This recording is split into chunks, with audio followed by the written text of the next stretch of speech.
حضرت ابو ہریرہ رضی اللہ عنہ فرماتے ہیں، رسول پاک صلی اللہ علیہ وسلم نے ارشاد فرمایا، جب رمضان کی پہلی رات ہوتی ہے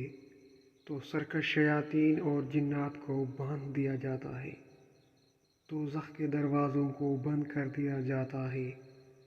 پھر ان میں سے کوئی کھولا نہیں جاتا، اور جنت کے دروازوں کو کھول دیا جاتا ہے، اور ان میں سے کسی کو بند نہیں کیا جاتا، اور ایک رائے دینے والا یوں رائے دیتا ہے، اے بھلائی سے بھاگنے والے متوجہ ہو،